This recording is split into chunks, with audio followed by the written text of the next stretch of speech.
Aloha and welcome. You're listening to Soul. I'm your host and the author of Pay Me What I'm Worth. This is part one of a 3-part audio series featuring the best content from our Monday, August 28th, 2017, Pay Me What I'm Worth, Blow Your Mind Monday call. We record our classes and calls for a couple of reasons. First, you're going to learn more by listening to a class after attending the class. Second, when you start growing more healthy, wealthy, and wise, and people then will be taking notice of that, when they ask you, what are you doing? You can simply tell them, I'm taking a class. Just point people to pay radio, talk radio worth listening to, and they can do their own growing. In our first ever mind-blowing call, we focus on the topic of balance. Get ready to dive deep into how gaining and maintaining a balance between giving and receiving is an ongoing life lesson. It's time now to find something to take notes with, because here we go. We're going to dive deep, and it's my job to blow your mind. But the whole thing about Blow Your Mind Mondays is you don't even have to have the book. You don't even have to know who the hell I am. You can simply just dial the phone, pick it up, and listen. And it is my goal that you're going to have to at least go, what the hell? At least once in our conversation. You want to continue on with these calls as a way of having some extraordinary coaching in your life every single Monday. And I'm using the word Monday instead of Monday night because there are people dialed in internationally. I want to welcome Cairo. I want to welcome London. And I want to welcome, if I'm not mistaken, Stockholm. Thank you for being with us. You were up really early or up really late, one of the others. But it is my goal that we become family with this. And over time, those who are leading the calls, leading the secondary calls, they become people that you can turn to help deepen the experience with, like David, Marcia, and also Christina at this point. I'm going to practice tonight's topic by inviting you all to get comfortable, listen up, and I want you to take as deep a breath as you possibly can take. Take it in to the count of 4. Breathe in right now. 1, 2, 3, 4. And now breathe out to the same tune. 4, 3, 2, 1. Was it possible to breathe in more air than you breathed out? No. No. Why? Because you have a capacity, your lung capacity, take in so much air, and what comes in must go out. Fair enough. Is that your viewpoint of balance? Our topic, is there only so much you can take in before you give out to maintain balance? Absolutely. This is a trick question, ladies and gentlemen. Oh, my gosh. That's why I didn't bite, so. Let's just get our first paradox of the evening out there. As I've explored myself, you can't have one without the other. You can't have good without bad, dark without light. You can't have giving without receiving. When I explore that more, I really see that there's no difference between what happens to me and how I act upon the world. Okay? I'd like you all to recall a moment in time where either you started a new job, you moved to a completely new city, took a vacation to a foreign land you've never been to. Mm-hmm. Were you able to receive all it had to offer on day one? No. Okay. Why not? I think because of my personal limitations, I wasn't open to being able to take in all I should have on day one. I wanted to pace myself. I took a little more in each day until I felt comfortable. Exactly. What Fran was just talking about, and what I want to get across is the more I am able to receive, acclimate, attune to, integrate, the more I can give. If I understand correctly, the very first seconds when I was brought into this physical world, I had to take a breath in before I could give a breath out. So anybody who practices this notion that it is better to give than receive has set yourself up to be screwed. Thoughts? Arguments? Challenges? Let's get into it. There's a wealth of personal experience on this call right now. You all know who you are that can attest to that. For myself, it's like the chicken or the egg scenario. Well, the egg came first in my case. I think it did in yours too. Okay, so the breath in came first in my case. So that means, where do I start? Oh, yeah, I have to receive. I have to be open. As light workers, those of us that have come here specifically to bring in more light, and darkness is only the absence of light. It is nothing other than that. Part of the lesson we have to learn coming in is that lesson. We're built to give because we come from realities where duality does not exist. And we have to learn here from the giving, oh my gosh, what's going on? Everything's being thrown off balance. I do think it is part of every divine being's lesson here. So Eve, as you become aware of who you are and your passion to serve, have you become aware that you actually have to receive more in order to give more? Yes, and that receiving comes from myself. Yes. Anybody got a story of where they were constantly rejecting something, or rejecting a compliment, rejecting a favor, rejecting a something, they weren't receiving, and then your ass was against the wall? I have. There's one person on this call who, if it weren't for her, I would have been homeless. I had to break down and recognize the fact that I created a situation where I'm now homeless. I had to back myself into a corner to learn how to receive. Who has found themselves in situations where, through the graces of the Almighty, you had no choice but to say, help! Me. I had to ask for help. How did you get rebalanced, Marcia? What steps did you take to gain a sense of balance again? Well, I believe it was taking my first class with Pay Me What I'm Worth, because that was the first time I ever really heard the concept of being in balance. I hadn't thought about it. No, I hadn't really ever thought about it before that. I hadn't. I was still in some of the old beliefs, and I never questioned some of the old beliefs I had. You mean you never cracked open a bottle of wine, sat back, this week has been sucky, and I'm going to balance out my life by getting drunk? I don't drink.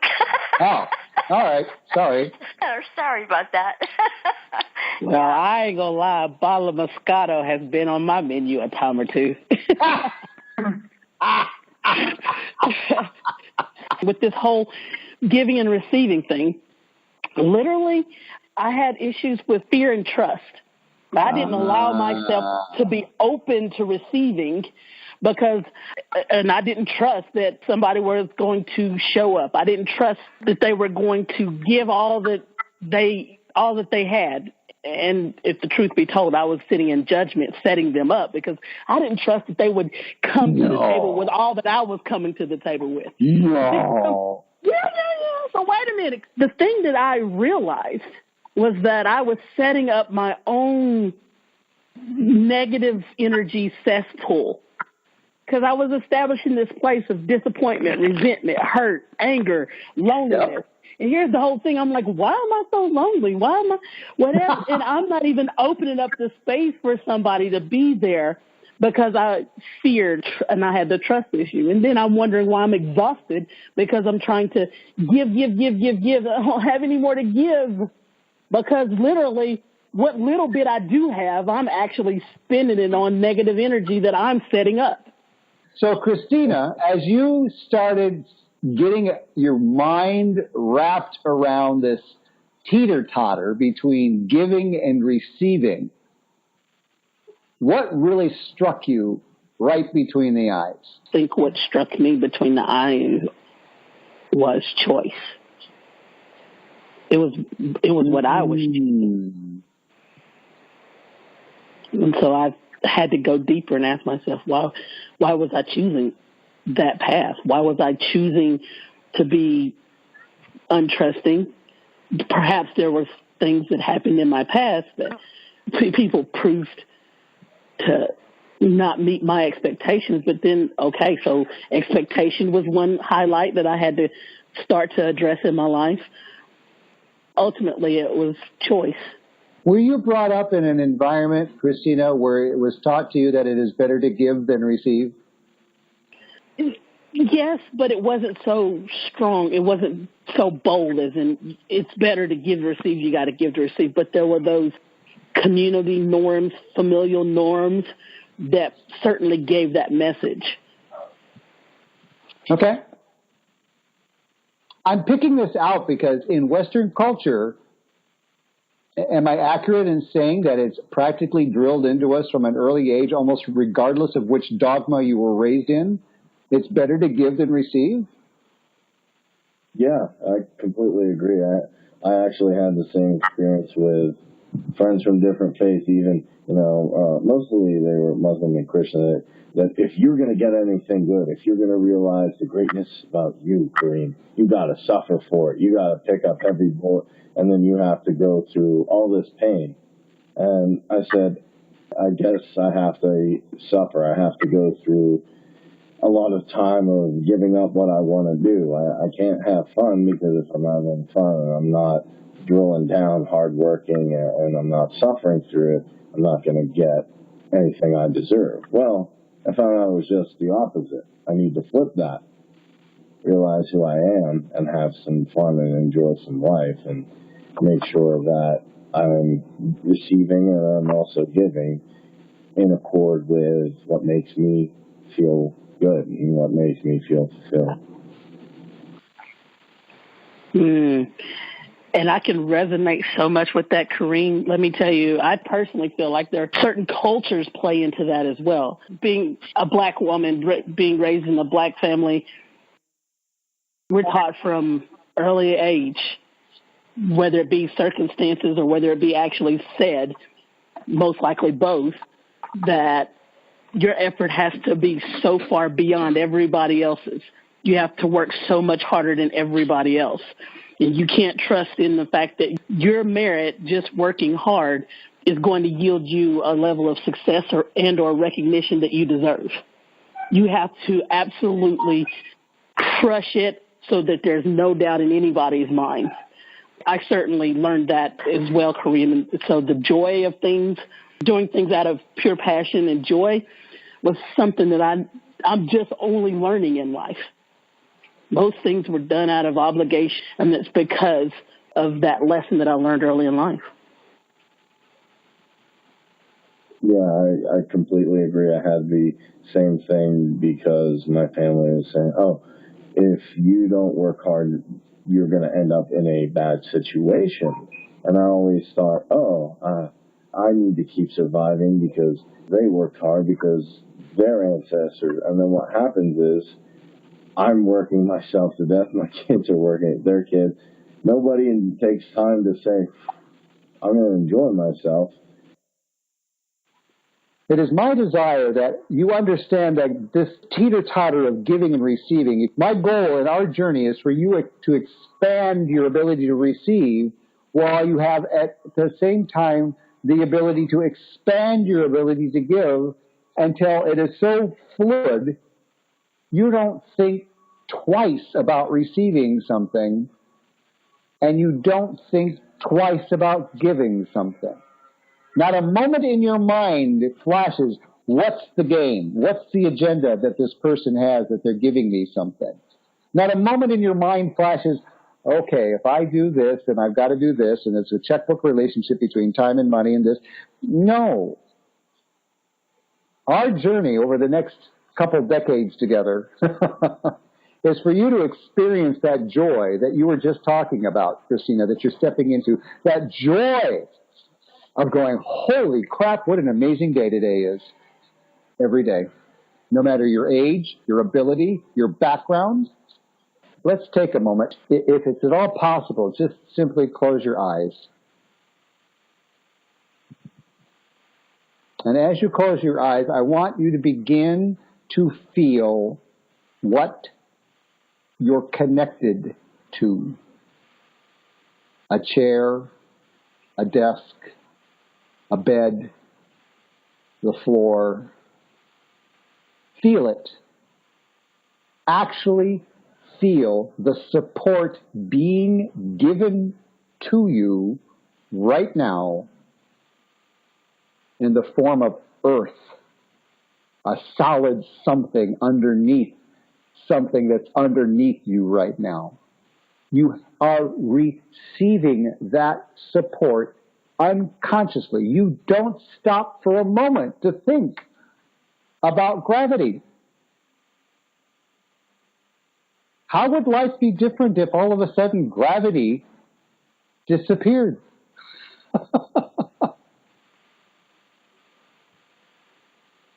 As you get in touch with the support that you're receiving right now, ponder this notion that the chair you're sitting in or the bed that you're lying in took hundreds of thousands of people to create it. All the people necessary to create the raw materials, to create whatever it is that you're physically touching right now, harvesting the raw materials, their families, all the people involved in creating the electricity or the gas or the natural resources necessary to create what it is you're sitting in or lying in right now. The thousands of people that are involved in creating that electricity, that gas. The hundreds of thousands of people that are involved in creating the water that the workers drank.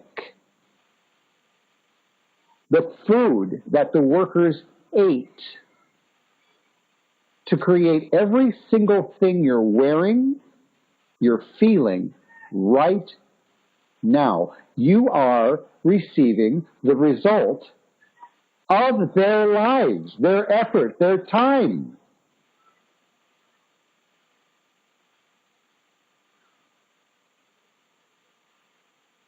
As you breathe in, I pray your body is tingling right now, becoming aware that right now, in this very minute, your life is dependent on people you'll never meet. My life, your life, is dependent on people we will never know. We are receiving their gifts right now. As you get in touch with this surface that you're touching, I want you to begin to just imagine for grins and giggles your body becoming a light bulb. It's beginning to glow.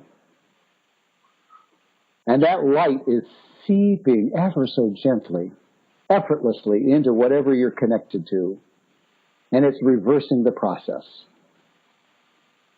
It's going back out into the ethers. It's going back out into the sources. It's going back out to every single person that has had a hand in playing into the benefit of your moment right now, and you're blessing them like the sun shining on you on a chilly day. You're warming them with your gratitude.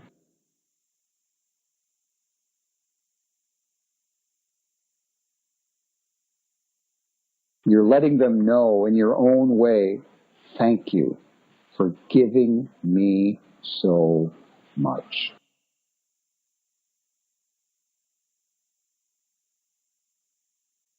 And as you feel that light grow brighter and stronger, you light up an awareness that you have touched lives and have made them fundamentally better simply because you smiled at them.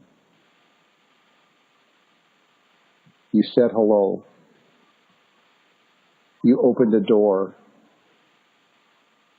You rescued them from a momentary crisis. Your life, living it in gratitude, automatically puts you into what? Balance between giving and receiving. Yes.